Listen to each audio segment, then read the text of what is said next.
Oiê! Vamos ler a Bíblia 365 comigo? Então, lá no dia 8, vamos dar continuidade em Gênesis, capítulo 18, versículo 16, até o capítulo 19, versículo 38.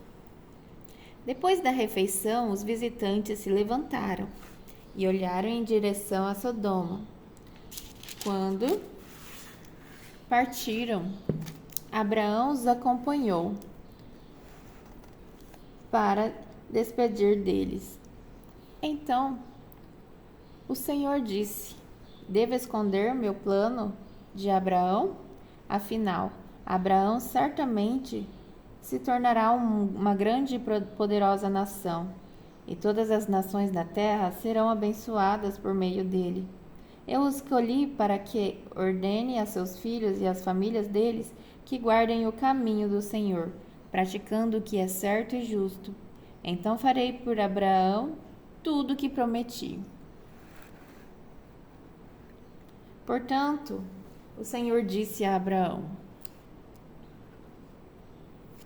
ouvi um grande clamor vindo de Sodoma e Gomorra, porque o pecado dessas duas cidades é extremamente grave. Descerei para investigar se seus atos são de fato tão perversos quanto tenho ouvido. Se não forem, quero saber. Os outros visitantes partiram para Sodoma, mas Abraão permaneceu diante do Senhor. Aproximou-se dele e disse: exterminarás tanto o justo como os perversos? Suponhamos que haja 50 justos na cidade. Mesmo assim os exterminarás e não a poupará por causa deles? Claro que não farias tal coisa, destruir o justo com o perverso. Afinal, estaria tratando o justo e o perverso da mesma maneira. Certamente não farias isso. Acaso o juiz de toda a terra não faria o que é certo? O Senhor respondeu: se eu encontrar 50 justos em Sodoma, pouparei a cidade toda por causa deles. Abraão voltou a falar: embora eu seja apenas pó e cinza, permita-me dizer mais uma coisa ao meu Senhor. Suponhamos que haja apenas 45 justos e não 50. Destruirás a cidade toda por falta de 5 justos? O Senhor disse: se encontrar ali 45 justos, não a destruirei. Abraão levou o seu pedido ainda mais longe. Suponhamos que haja apenas 40. O Senhor respondeu: por causa dos 40, não a destruirei. Por favor, não fiques irado comigo, meu Senhor, suplicou Abraão. Permita-me falar. Suponhamos que haja apenas 30 justos. O Senhor disse: se encontrar ali 30 justos, não a destruirei. Abraão prosseguiu: uma vez que tive a ousadia de falar ao Senhor, permita-me continuar. Suponhamos que haja apenas 20. O Senhor respondeu: por causa dos 20, não as destruirei. Por fim, Abraão disse: Senhor, não fiques irado comigo, por eu falar mais uma vez. Suponhamos que haja apenas 10. O Senhor respondeu: por causa dos 10, não a destruirei. Quando terminou a conversa com Abraão, o Senhor partiu e Abraão voltou para sua tenda. Ao anoitecer, os 2 anjos chegaram à entrada da cidade de Sodoma. Ló estava sentado ali. Ao avistá-los, levantou para recebê-los. Deu-lhes boas-vindas, curvou-se com o rosto no chão e disse: meus senhores, venham à minha casa para lavar os pés e sejam meus hóspedes esta noite. Amanhã poderão levantar-se cedo e seguir viagem. Não, responderam eles. Passaremos a noite aqui na praça da cidade. Mas Ló insistiu muito e por fim eles o acompanharam até sua casa. Ló lhes preparou um banquete completo, com pão fresco sem fermento, e eles comeram. Ainda não tinham ido se deitar quando todos os homens de Sodoma, jovens e velhos, chegaram de toda parte da cidade e cercaram a casa. Gritaram para Ló: Onde estão os homens que vieram passar a noite em sua casa? Traga-os aqui fora para nós, para que tenhamos relações com eles. Ló saiu para conversar com os homens e fechou a porta atrás de si. Por favor, meus irmãos, não cometam tamanha maldade, suplicou. Escutem, tenho 2 filhas virgens. Deixem-me trazê-las para fora, e vocês poderão fazer com elas o que desejarem. Mas, por favor, deixem os homens em paz, pois são meus hóspedes e estão sob a minha proteção. Saia da frente, gritaram eles. Esse sujeito é um estrangeiro que se mudou para a cidade e agora age como se fosse nosso juiz? Faremos a você coisas bem piores do que seus hóspedes. Então, partiram para cima de Ló tentando arrombar a porta. Os 2 anjos, porém, estenderam a mão, puxaram Ló para dentro da casa e trancaram a porta. Depois, cegaram todos os homens, jovens e velhos que estavam à porta, de modo que eles se cansaram e desistiram de invadir a casa. Os anjos perguntaram a Ló: Você tem outros parentes na cidade?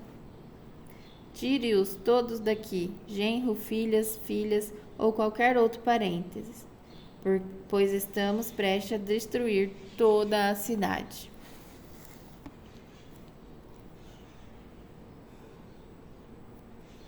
O clamor contra ela é tão grande que chegou ao Senhor, e ele nos enviou para destruí-las. Então Ló correu para avisar os noivos de suas filhas: saiam depressa da cidade, o Senhor está prestes a destruí-la. Os rapazes, porém, pensaram que eles estavam brincando. No dia seguinte, ao amanhecer, os anjos insistiram: Rápido! Tome sua mulher e suas 2 filhas que estão aqui. Saia agora mesmo, ou também morrerá quando a cidade for castigada. Visto que Ló ainda hesitava, os anjos o tomaram pela mão e também sua mulher e 2 filhas e correram com ele para um lugar seguro.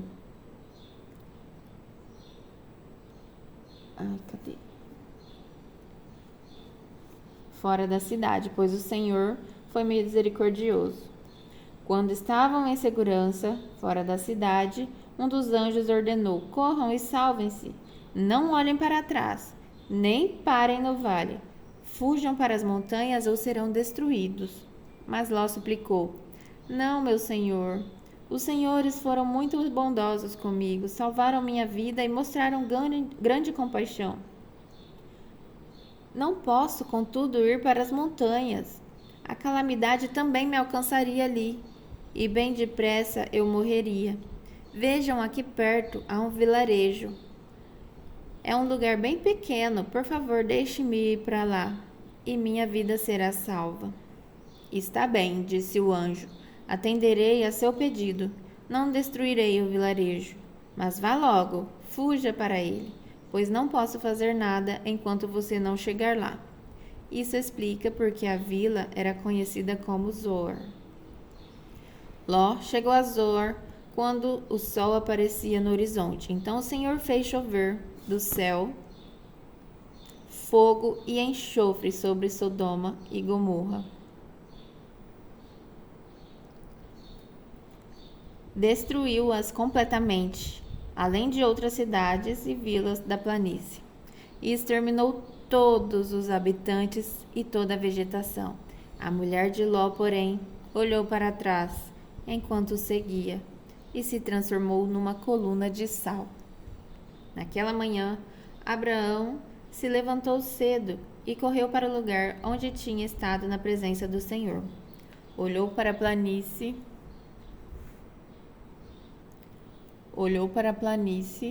em direção a Sodoma e Gomorra e viu as colunas de fumaça subindo no lugar onde antes ficavam as cidades, como fumaça de uma fornalha.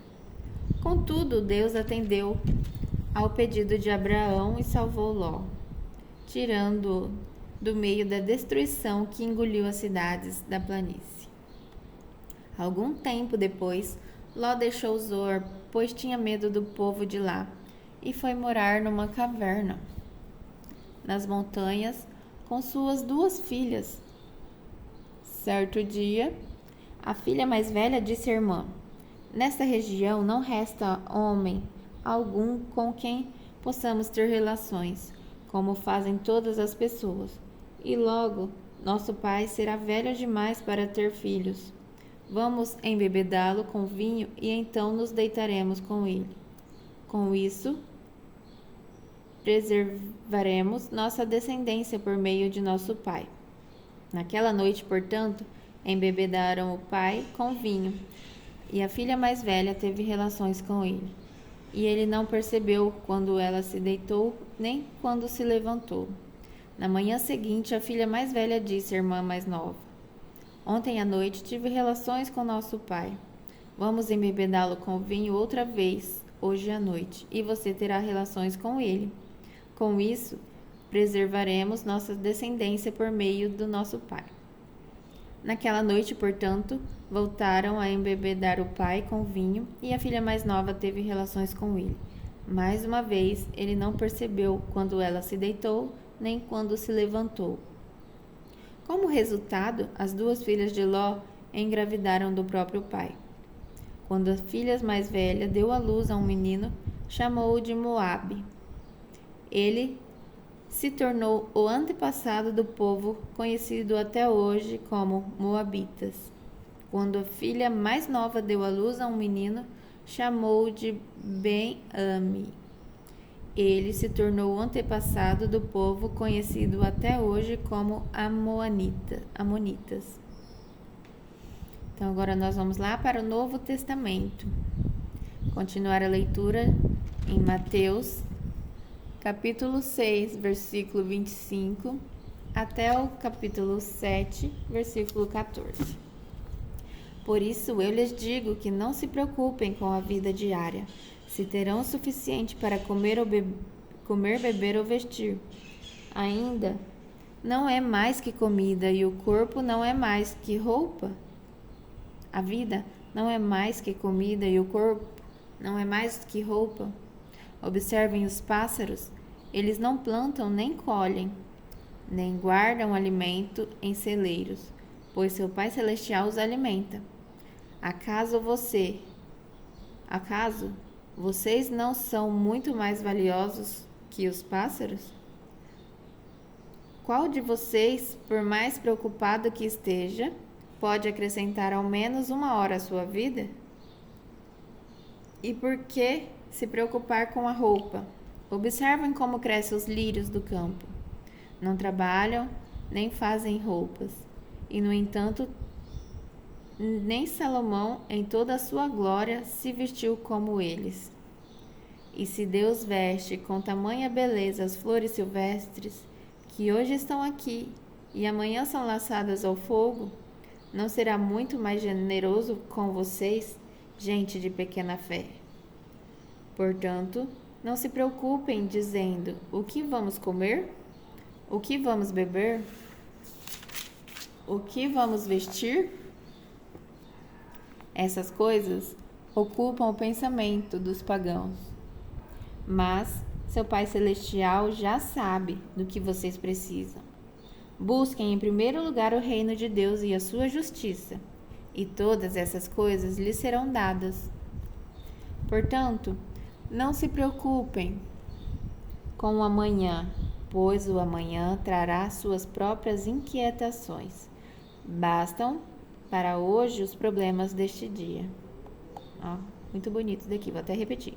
Portanto, não se preocupem com o amanhã, pois o amanhã trará suas próprias inquietações.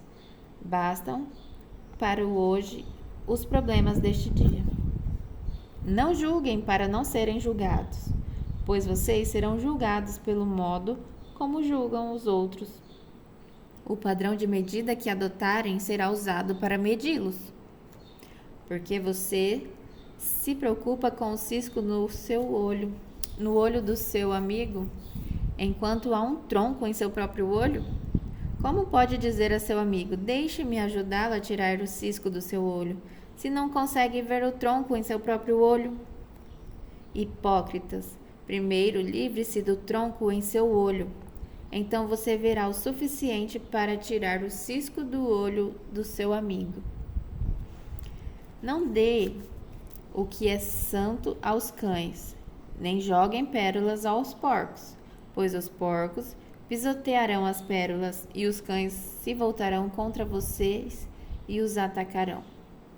Peçam e receberão, procurem e encontrarão, batam e a porta lhes será aberta. Pois todos os que pedem, recebem. Todos que procuram, encontram. E para todos os que batem, a porta é aberta. Respondam: se seu filho lhe pedir pão, você lhe dará uma pedra? Ou se pedir um peixe, você lhe dará uma cobra?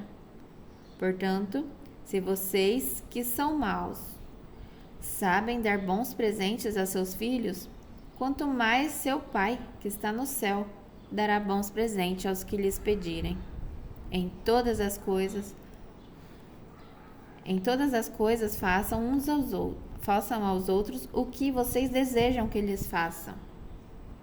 Essa é a essência de tudo que ensinam a lei e os profetas. Em todas as coisas, façam aos outros o que vocês desejam que lhes façam. Essa é a essência de tudo que ensinam a lei e os profetas. Entrem pela porta estreita. A estrada que conduz à destruição é ampla, e larga é sua porta. Muitos escolhem esse caminho, mas a porta para a vida é estreita, e o caminho é difícil. São poucos os que encontram. Agora vamos continuar lá em Salmos, capítulo 8, versículo de 1 a 9. Ó Senhor, nosso Senhor, teu nome majestoso enche a terra. Tua glória é mais alta que os céus. Tu ensinaste crianças e bebês a anunciarem tua força. Assim calaste teus inimigos e todos que a ti opõem. Quando olho para o céu e contemplo a obra de teus dedos, a lua e as estrelas que ali pusestes, pergunto: quem são os simples mortais para que penses neles? Quem são os seres humanos para que com eles te importes? E, no entanto, os fizestes apenas um pouco menores que Deus, e os coroastes de glória e honra. Tu os encarregaste de tudo que criastes, e puseste sob a autoridade deles todas as coisas, os rebanhos, o gado e todos os animais selvagens, as aves do céu, os peixes do mar e tudo que percorre as correntes dos oceanos. Ó Senhor, nosso Senhor, teu nome majestoso enche a terra. Agora vamos continuar com a leitura em Provérbios, capítulo 2, versículo de 6 a 15. Deixa eu arrumar aqui. Aí. Aqui, ó, capítulo 2, versículo de 6 a 15. Versículo 6. Pois o Senhor concede sabedoria, de sua boca vem conhecimento e entendimento. Ele reserva bom senso aos honestos e há escudo para os íntegros. Guarda os caminhos do justo e protege seus fiéis por onde andam. Então você entenderá o que é certo, justo e imparcial, e saberá o bom caminho a seguir. Pois a sabedoria entrará em seu coração, e o conhecimento encherá de alegria. As escolhas sábias o guardarão, e o entendimento o protegerá. A sabedoria o livrará das ações dos maus, daqueles cujas palavras são perversas. Eles se afastam do rumo certo e andam por caminhos sombrios. Têm prazer em praticar o mal e aplaudem a maldade dos perversos. Suas ações são desonestas e seus caminhos tortuosos. Então aqui a gente finaliza a oração, a leitura da Bíblia no dia 8. Até a próxima!